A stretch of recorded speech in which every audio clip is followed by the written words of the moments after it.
If your brain freezes during economic growth versus development questions, this is for you. Welcome to This Explainer. Today, we're diving straight into a surprisingly profound difference between an economy getting bigger and an economy actually getting better.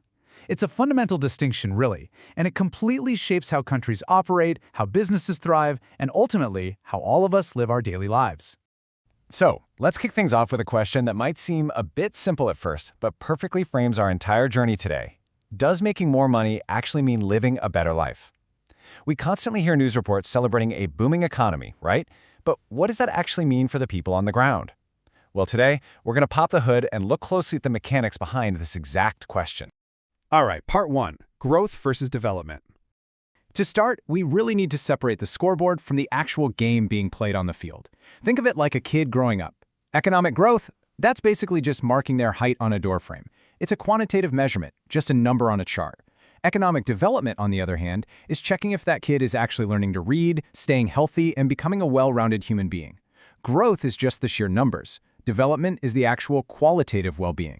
When we break these concepts down, you can really see where they split. Growth is literally obsessed with quantitative production numbers, the total output. The key indicator there is the standard of living, which mostly just tracks average disposable income and how much stuff we're consuming. But development, that focuses on the qualitative improvement of human life. Its key indicator is quality of life, meaning it's looking at well-being, health, and security. Expanding a business, that creates growth. Improving the education sector to create a better workforce, that creates development. So the absolute crucial takeaway here is understanding the limits of the ruler we're using to measure success. Which brings us to Section 2, why GDP isn't everything. Now, GDP, gross domestic product, is fantastic at tracking total output. By definition, it measures the total value of all the goods and services produced within a country, usually over a year. And yeah, it is widely considered the best economic indicator of a country's quantitative growth.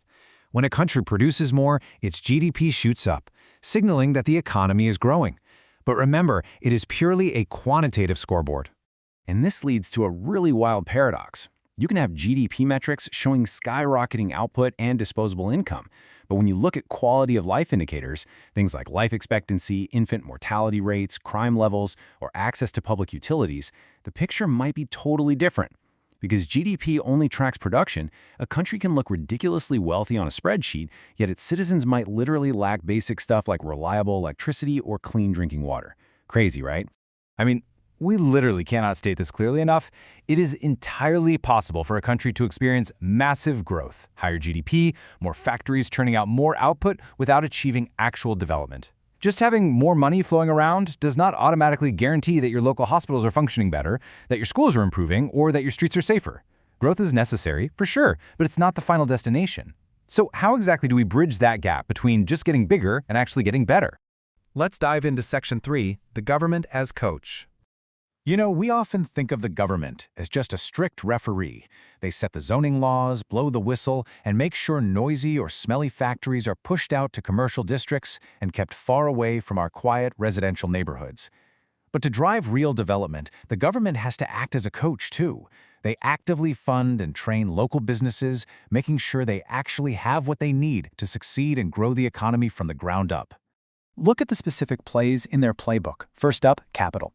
Small businesses often really struggle to get commercial bank loans simply because they lack collateral, like property or land, to secure the loan. So the government steps in with low-interest loans or grants, allowing those businesses to buy raw materials and start hiring. Second, there's technical assistance. This is the essential know-how, training, research, and information centers designed to make businesses way more efficient. And third, infrastructure.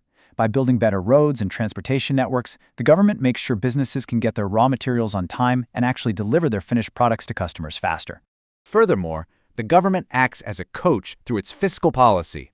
They use taxation strategically. By throwing up high tariffs or taxes on imported products, they make foreign goods more expensive.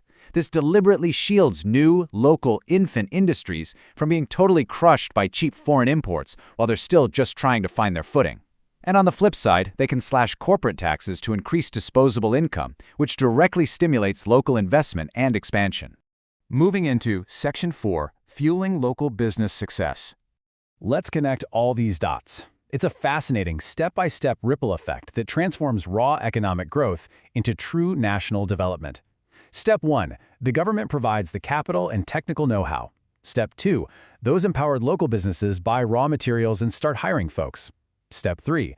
All this local hiring keeps wealth locked inside the community, kicking off a super robust cycle of job creation.